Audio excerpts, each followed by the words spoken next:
ပြည်သူတွေရဲ့အခု campaign ရန်မုံငွေလောက်နဲ့ NUG တက်ရင်အဆန်ဘလို့မှမဖြစ်စည်းနိုင်ဘူး PR ရဲ့မှန်မှန်နဲ့လည်းမဖြစ်နိုင်ဘူ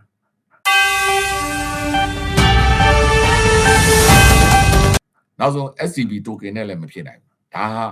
ဒါကမသိရုံတမဲ့ဂျားခံပေါ့နော်အသက်ရှင်ဖို့အတွက်လောက်ပဲဖြစ်နိုင်တာလိုအပ်တဲ့စစ်တိုက်ဖို့အတွက်လိုအပ်တဲ့စိတ်အင်အားတွေလက်နက်အင်အားတွေရဖို့ဟာ NUG ဒီစီးပွားရေးလုပ်ငန်းတစ်ခုကိုလောက်ရတော့မယ်လို့ဒီမဟုတ်လေအဲ့လိုမျိုးနိုင်ငံတွေနဲ့အပေးယူလုပ်ပြီးရောင်းစားတာတွေလုပ်မင်းအောင်လှိုင်တို့ကိုယ်တိုင်တော့ဒီလိုပုံစံနဲ့ပဲသူတို့ကုံသွဲစီးပွားကနေလုပ်သွားတာ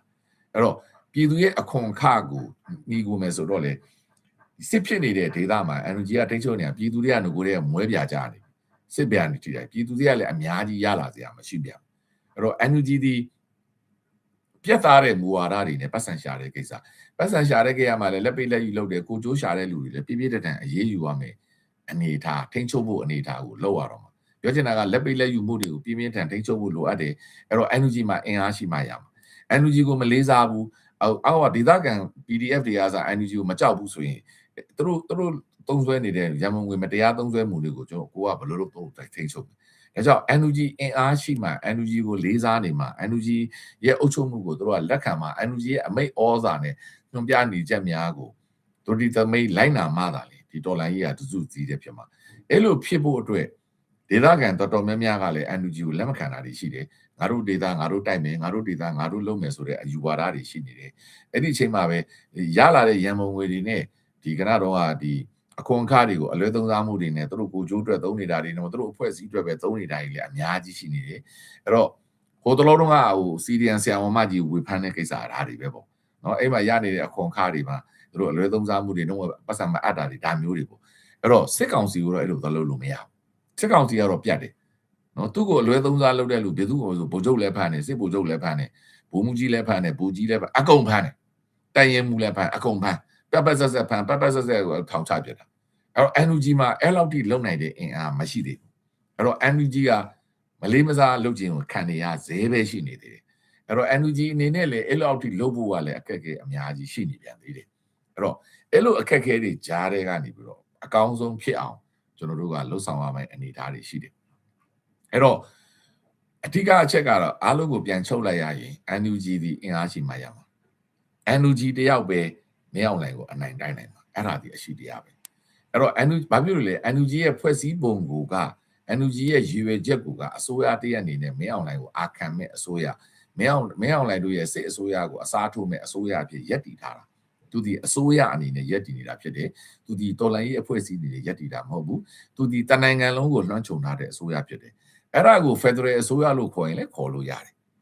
်ဒါကအပြောင်းလဲကာလမှာကျွန်တော်တို့ကဒီလိုနေမယ်သွားရမယ်ဒီလိုပြီးသွားမှကျွန်တော်တို့အပြောင်းလဲပြီးတဲ့ကာလကြာမှဒါလင်းဖွဲ့စည်းပုံအခြေခံဥပဒေတို့နိုင်ငံရေးအဆွေးနွေးပွဲတို့ရွေးကောက်ပွဲတို့အရင်တဆင့်ချင်းတိုင်းသားတွေရဲ့ကိုယ်ပိုင်အုပ်ချုပ်ခွင့်တွေတိုင်းသားတွေရဲ့အရာတွေကိုသွားမယ်ဒီနေရာမှာလူတွေကဘာပြောလဲဆိုတော့NUG ကသဘောတူညီချက်ရရမယ်ပြီးရင် NUG ကမလုပ်တဲ့အတွက်တိုင်းသားတွေမပါဘူးဆိုတာအဲ့ဒါကအကြောင်းပြချက်တာဖြစ်တယ်အဲ့ဒါအကြောင်းပြချက်တာဖြစ်တယ်အဲ့တော့အဲ့လိုမပါတဲ့အတွက်မင်းအောင်လှိုင်ကိုမနိုင်ဘူးမင်းအောင်လှိုင်မနိုင်တဲ့အတွက်အဲ့တိုင်းသားတွေရဲ့ Federal အခွင့်အရေးလည်းရဖို့လည်းမရှိဘူးပြီးမှလွတ်မြောက်ဖို့လည်းလမ်းမရှိဘူးဒါနဲ့ကျွန်တော်တို့ဒီမုံလုံးဆက်ကိုကန့်နေတာအဲ့တော့အဖြေကရှင်းရှင်းလေးကိုယ်မှရှိတဲ့ဟာကိုတန်းတာပဲ NUG ရှိနေတဲ့အချိန်မှာ NUG ကိုမဝိုင်းရဘူးဆိုရင် NUG မရှိတော့တဲ့ခါကျမှကျွန်တော်တို့လွမ်းဆွတ်နေလို့လည်းဘာမှမထူးလာဘူးဘာမှလည်းဖြစ်လာမှာမဟုတ်ဘူးပြောချင်တာကလူရာရှိနေတဲ့အချိန်မှာတန်ဖိုးထားတတ်ဖို့လိုတယ်အဲ့တော့ຫນွေဦးတော်လှန်ရေးရဲ့အသက်ဟာမြောက်လိုင်တို့ကိုအနိုင်တိုက်မှရမှာမြောက်လိုင်တို့ကိုအနိုင်တိုက်ဖို့က NUG မရှိတော့ရင်ကျွန်တော်တို့ဒီစိတ်ကူးရင်အိမ်မက်ပြေသွားပြီးမြောက်ကျန်လို့လှုပ်ချင်တာလှုပ်တော့မှာ AI နောက်တစ်ဆင့်အဘယ်ကိုသွားမယ်မြောက်လိုင်တို့စိတ်ပြောင်းတဲ့အချိန်ဒီနောက်ထပ် generation မှာမြောက်လိုင်မရှိတော့ဘူးနောက်ဗိုလ်ချုပ်တယောက်တက်မယ်နောက်စေဦးစီချုပ်တက်မယ်သူတို့ကစိတ်ပြောင်းသွားမယ်ပြည်တွင်းမှာဆန္ဒပြပွဲတွေပြန်လုပ်မယ်နောက်ထပ်အနှစ်30မှာပေါ်လာမယ်ကျောင်းသားမျိုးဆက်တွေကတို့ရေးကျွန်တော်တို့2020လို့1988လို့ထပ်လုပ်မယ်အဲ့ဒီမှာတကမျိုးဒေါ်လာရေးလိုဟာမျိုးဒေါ်လာရေးတစ်ခုထပ်ဖြစ်မယ်ဖြစ်တဲ့အခါမှာမင်းအောင်လှိုင်တို့ကစိတ်ပြောင်းသွားပြီးဖွဲ့စည်းပုံအခြေခံဥပဒေကိုပြင်ပေးမယ်ပြီးမှရွေးကောက်ပွဲဝင်ပြီး NLD ကဲ့သို့နောက်တဲ့ပါတီတစ်ခုကနေပြီးတော့ရွေးကောက်ပွဲကိုယူပြီးတော့မင်းအောင်လှိုင်တို့ကစိတ်ကျဉ်နဲ့စွာနဲ့ပဲ2008အောက်ကနေပြီးတော့အာဏာလွှဲပြီးတော့ခံရမယ်အဲ့ဒါကအဲ့ဒီစစ်ဗိုလ်ချုပ်တွေစိတ်ပြောင်းမှာအဲ့ဒီကြမ်းဖို့တွေအားလုံးသူတို့စားလို့ဝါမှာသူတို့စိတ်ပြောင်းသွားမှာသူတို့ပုံမှာပဲမူတည်တယ်သူတို့လုတ်ပေးမှရမယ်သူတို့ထားရနေစေရဘောကပဲရမယ်အနေအထားတစ်ခုပြန်ရောက်သွားမှာဖြစ်တယ်အဲ့ဒါနဲ့ပဲမြန်မာနိုင်ငံကမုံလို့ဆက်ကူကပ်ပြီးအာဏာရှင်တွေဟာတက်ဆိုးရှည်သွားမှာဖြစ်တယ်အဲ့တော့မြန်မာနိုင်ငံမှာ အာနာရှင်တွေအမြင့်ဖြတ်ဖို့နီးတာတနည်းပဲရှိတော့တယ်NUG ကိုအင်အားရှိအောင်လုပ်ပြီးစစ်ရေးနည်းနဲ့အနိုင်တိုက်ဖို့လွဲရင်ဘာမှနီးမရှိဘူးဒါဆိုရင်စစ်ရေးနည်းနဲ့အနိုင်တိုက်တာဟာမြန်မာနိုင်ငံမှာတည်ငြိမ်မှုရှိဖို့ဟာတရုတ်နိုင်ငံကလက်ခံလာဖို့လိုအပ်တယ် NUG အင်အားကြီးလိုက်ရင်တရုတ်ကလက်ခံလာပြီမြန်မာနိုင်ငံဟာမတည်ငြိမ်တော့ဘူးဒီစစ်အာဏာရှင်ကဒီ NUG ကိုအမြင့်မဖြတ်နိုင်ဘူးတိုင်းသားတွေကိုမြင့်ဖြတ်နိုင်ဘူးဒါဆိုရင်ငါတို့ NUG စစ်အာဏာရှင်ကိုဆက်ထားတိုင်းမြန်မာနိုင်ငံဒီအမြဲတမ်းပြည်တွင်းစစ်တွေတန်တရားလဲနေတဲ့အခါမှာဆုံးရှုံးမှုတွေပြည်သူတွေသေဆုံးတာတွေတန်းနဲ့ချီတဲ့ပြည်သူတွေသေဆုံးတာတွေဖြစ်လာပြီးတရုတ်ကစီးပွားရေးလုပ်လို့မရတော့အဲ့ဒီအချိန်မှာတရုတ်ကစဉ်းစားလာဒါဆိုရင်တော့ငါတို့ဒီ NUG တီရှိနေတာကိုငါတို့တရုတ်ကအသိမှတ်ပြုရတော့မယ်တိုင်းသားလက်နက်ကင်ဒါဆိုရင်ငါတို့ဘယ်လိုကြည့်မလဲစစ်အာဏာရှင်တွေကိုပြည်သူကမကြိုက်ဘူးပြောတယ်စစ်အာဏာရှင်ကိုငါတို့ဖယ်ရှားပြီးမှ NUG နဲ့အစားထိုးမလားအဲ့ဒါမျိုးတရုတ်စဉ်းစားနိုင်လာအောင်တရုတ်ဘက်ကအဲ့ဒီစဉ်းစားပုံပေါ်လာအောင်ကျွန်တော်တို့ကအစွမ်းပြမှာရမယ်ကျွန်တော်တို့ကဘာမှစစ်အာဏာရှင်ကိုမချင်းချောက်နိုင်ဘူးစစ်အာဏာရှင်လေကျွန်တော်တို့ကဘယ်လိုပြောကြောက်ရွံ့အောင်မလုပ်နိုင်ဘဲနဲ့တရုတ်ကကျွန်တော်တို့ရဲ့နေရာကိုအစားပေးမှာမဟုတ်ဘူးအဲ့ဒီချိန်မှာNUG ကစစ်ရင်အားမတိဆောက်ပဲဒီမိုကရေစီတန်တမာရေးတွေနဲ့အမေရိကန်အားကိုကုလသမဂ္ဂအားကို ICC အားကိုပြီးတော့လုံးပြနေုံနဲ့တရုတ်ကစိတ်ဝင်စားမှာမဟုတ်ဘူးတရုတ်စိတ်ဝင်စားတာကဒီကမ္ဘာအခင်းကျင်းမဟုတ်ဘူးအခုကမ္ဘာမှာရှိနေတဲ့ ICC ပဲဖြစ်ဖြစ် ICJ ပဲဖြစ်ဖြစ်ကုလသမဂ္ဂလုံခြုံရေးကောင်စီပဲဖြစ်ကုလသမဂ္ဂအဖွဲ့အစည်းပဲဖြစ်ဖြစ်အနောက်နိုင်ငံဒီပါလီမန်တွေကထောက်ခံထားတဲ့အဖွဲ့အစည်းပဲဖြစ်ဖြစ်ကမ္ဘာပေါ်မှာဒီအာဏာရှင်နိုင်ငံကြီးဖြစ်တာတရုတ်ကသိကိုမွန်စားဘာလို့တရုတ်ကကမ္ဘာခေါင်းဆောင်နေရကိုအစားထိုးလာပြီးဖြစ်တာဖြစ်တဲ့အတွက်သူနဲ့သဟဇာတာဖြစ်တဲ့လူကိုပဲသူကစိတ်ဝင်စားတော့မှာ။ဘာကြောင့်လဲတရုတ်နိုင်ငံဒီကမ္ဘာ global leader ပေါ့နော်ကမ္ဘာခေါင်းဆောင်အဖြစ်ကိုတက်လှမ်းလာပြီးဖြစ်တဲ့အတွက်အဲ့ဒီအတိုင်းပဲတရုတ်နိုင်ငံနဲ့လည်းပူးပေါင်းဆောင်ရွက်တဲ့နိုင်ငံတွေရှိလာပြီးဖြစ်တဲ့အတွက်လေအဲ့ဒီအရှိတရားကိုကျွန်တော်တို့ကမျက်ကွယ်ပြုပြီးကမ္ဘာပေါ်မှာအာဏာပါဝါကြတော့မယ်အမေရိကန်နဲ့အနောက်နိုင်ငံကိုအားကိုးလုံးကြည့်ရင်ကျွန်တော်တို့ခံရတော့မှာကမ္ဘာပေါ်မှာအမေရိကန်ရဲ့ဩဇာအာဏာတွေစကြလာပြီနော် NATO ရဲ့ဩဇာအာဏာတွေစကြလာပြီဒီမိုကရေစီရဲ့ဩဇာအာဏာတွေစကြလာပြီဘာကြောင့်လဲကမ္ဘာမှာပြောတဲ့ global south ဆိုတဲ့နိုင်ငံတွေကသူတို့ရဲ့မတရားခံနေပြီးတော့သူတို့ကဒီတရုတ်နဲ့ရုရှားရဲ့အင်အားကြီးထွားလာပြီးအမေရိကန်နဲ့ဒီအနောက်နိုင်ငံများရဲ့ဩဇာလွှမ်းမိုးမှုကိုပြန်လဲထိန်းချုပ်ဖို့နဲ့ကမ္ဘာစီးပွားရေးတစ်ခုလုံးကိုအနောက်နိုင်ငံကြီးများအထူးဖြင့်အမေရိကန်ကထိန်းချုပ်ထားတာကိုပြန်လဲတုတ်ပြန်မှုတွေနှီးမျိုးစုံနဲ့စူးစမ်းလာတဲ့နေရာမှာကျွယ်ဝချမ်းသာမှုအနေထားဟိုတနေ့ကဒီ EU ဥက္ကဋ္ဌကြီးပြောသလိုပဲ1990အနေထားကကမ္ဘာ GDP ရဲ့25%ရာခိုင်နှုန်းဟာ EU မှာရှိတယ်ကမ္ဘာ GDP ရဲ့နောက်ထပ်25%ရာခိုင်နှုန်းအမေရိကန်မှာရှိတယ်ဒါပေမဲ့ဒီနေ့အနေထားမှာဒီအနောက်နိုင်ငံများရဲ့ခေါင်းဆောင်များရဲ့ဒီဘယ်လိုပြောမလဲပြည့်ရမှုပဲပြောမလားအသုံးမကျမှုပဲပြောမလားဒို့သည်မဟုတ်လဲအရှိတရားပဲပြောမလားကမ္ဘာ GDP ရဲ့ပိုင်ဆိုင်မှုပေါ့နော်73%ရာခိုင်နှုန်းထိကျသွားပြီဒါ EU မှာအမေရိကန်လည်း14%ရာခိုင်နှုန်းနှစ်ခုပေါင်းမှအခုက25%ရာခိုင်နှုန်းလောက်ပဲရှိတော့တာအဲ့တော့အဲ့ဒီသူတို့မှာကျသွားတဲ့ကြွယ်ဝချမ်းသာမှုကိုဘယ်သူရသွားလဲတရုတ်ရသွားတာ1990တုန်းကကမ္ဘာချမ်းသာမှုရဲ့9% ရာခိုင်နှုန်းပဲပိုင်ဆိုင်တဲ့တရုတ်က25%ရာခိုင်နှုန်းရသွားတယ်အဲ့တော့အမေရိကန်နဲ့ EU ရဲ့ကြွယ်ဝမှုတွေကိုတရုတ်ကလူယူသွားလိုက်ပြီအဲ့ဒါကလေအမေရိကန်နဲ့ EU မှာရှိတဲ့အဲ့ဒီဒီမိုကရေစီခေါင်းဆောင်များရဲ့နိုင်ငံရေးတွက်ချက်မှုအလွဲမှားတွေပေါ့နော် Ronald Reagan တို့ဒီကနတော့ဒီဘက်က UK ဝန်ကြီးချုပ်တို့ရဲ့ဒီတက်ချာတို့ရဲ့ဒီ globalization အဖွင့်နဲ့ဒီ social media ကိုတစ်ကမ္ဘာလုံးကိုသုံးနိုင်အောင်လုပ်ပေးလိုက်တဲ့ဒီ corporation တွေကြီးတွေရဲ့လောဘကြီးမှုပေါ့ပြောချင်တာကဒီ Zuckerberg တို့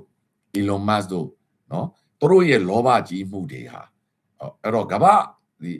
ဒီမိုကရေစီခေါင်းဆောင်တွေထဲမှာဒီနိုင်ငံရဲ့ဒီ social media တိုင်ကွန်းတွေလို့ခေါ်တယ်တထေးကြီးတွေကပို့ပြီးတော့အာဏာရှိလာတာကမ္ဘာကြီးနဲ့ပို့ဆက်ဖက်လာနိုင်တာအဲ့တော့အဲ့ဒီနည်းပညာကိုသူတို့သုံးခွင့်ပေးဖို့ဥပဒေပြဋ္ဌာန်းပေးလိုက်တာပြောချင်တာဒီ Facebook နဲ့ဒီ Twitter တို့ဒီ social media တွေကိုအသုံးပြုခွင့်ကိုအမေရိကန်နဲ့ဒီမိုကရေစီနိုင်ငံမှာရှိတဲ့နိုင်ငံရေးသမားတွေကဥပဒေရခွင့်ပြုလိုက်တော့တကမ္ဘာလုံးသုံးဆွဲလို့ရသွားပြီအခုဟာအဲ့ဒီသုံးဆွဲမှုကနေတဆင့်တရုတ်နိုင်ငံရဲ့ထွန်းပေါက်လာမှုကဘာကြီးကနိုးထလာမှု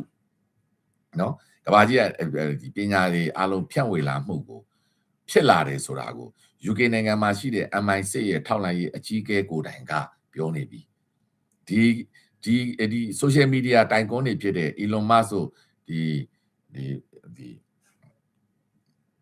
Zuckerberg တို့ဟာ ကမ္ဘာအစိုးရတွေနဲ့ပို့ပြီးဩဇာအာဏာကြီးလာပြီလို့သူကထောက်ပြလာတာတွေ့တယ်အဲ့တော့ဒီလိုအချက်လက်တွေအရတရုတ်နိုင်ငံကလည်းအဲ့ဒီအချက်လက်ကိုသူကမြင်တာဖြစ်တဲ့အတွက်သူကပညာရေးမှာနော်ပညာရေးမှာသူရင်းနှီးမြှုပ်နှံမှုလုပ်တယ်နော်အနောက်နိုင်ငံများဟိုဒါသူက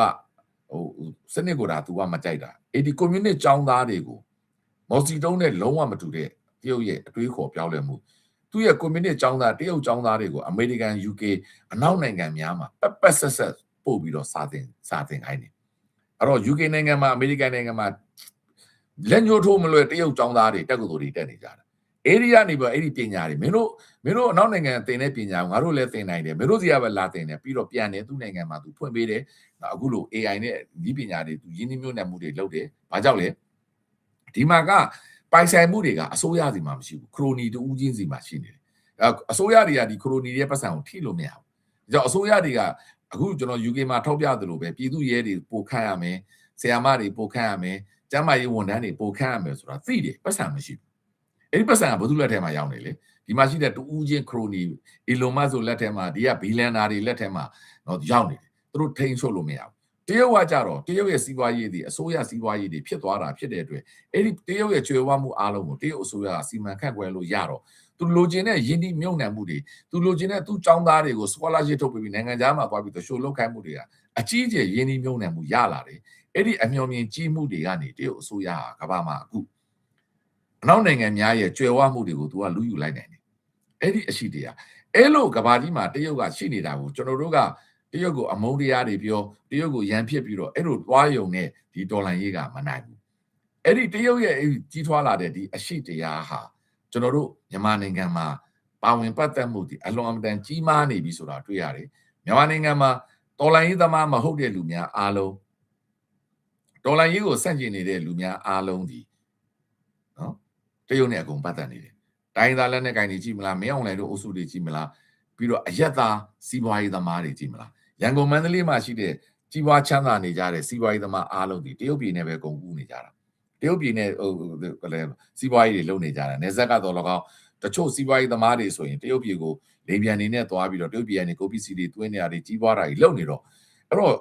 ့အားလုံးဒီတရုတ်ပြည်နဲ့လုံနေကြပြီအဲတရုတ်ပြည်နဲ့ကနေပြီးသူတို့ကြီးပွားနေပြီသူတို့ရဲ့အင်အားတွေတိဆောက်တယ်အဲ့ဒီလူတွေပတ်စံရှိလာတော့ဘယ်သူကရလဲသူတို့ကမင်းအောင်လှိုင်နဲ့မဟာလာကပတ်စံလို့တောင်းရင်သူတို့ကထုတ်ပေးလိုက်တယ်အဲ့တော့မဟာလာတို့ဘက်ကတရုတ်ကိုအပြည့်အဝမိခိုလာတာတွေ့ရတယ်ကဘာကြီးကလည်းတရုတ်ကိုကန်ထုတ်လို့မရဘူး EU နိုင်ငံပဲဖြစ်ဖြစ် UK နိုင်ငံတနိုင်ငံချင်းပဲဖြစ်ဖြစ်နော်အော်စတြေးလျနိုင်ငံပဲဖြစ်ဖြစ်နယူးဇီလန်ပဲဖြစ်ဖြစ်ကနေဒါပဲဖြစ်တရုတ်နဲ့စီးပွားရေးလုပ်ရတယ်အဲ့ဒီတဲမှာအမေရိကန်သမ္မတရဲ့ဒီအခုတက်လာတဲ့မဂါအစိုးရရဲ့စီးပွားရေးအပြောင်းလဲကုန်သွယ်ရေးပိတ်ဆို့မှုပေါ့နော်ကုန်သွယ်ရေးပိတ်ဆို့မှုဆိုတာဒီကုန်သွယ်ခွန်တွေကောက်တာပေါ့ tariff တွေကောက်တဲ့ပြဿနာနဲ့ပတ်သက်ပြီးကမ္ဘာနိုင်ငံတွေကတရုတ်ကိုပို့ပြီးတော့ပြေးကပ်သွားစေတယ်အဲ့တော့အမေရိကန်ပို့လို့မရတဲ့ကုန်တွေကိုတရုတ်နဲ့ကုန်ကူးလို့ရမလားသူတို့ကုစားဖို့ကြိုးစားလာတယ်အဲ့တော့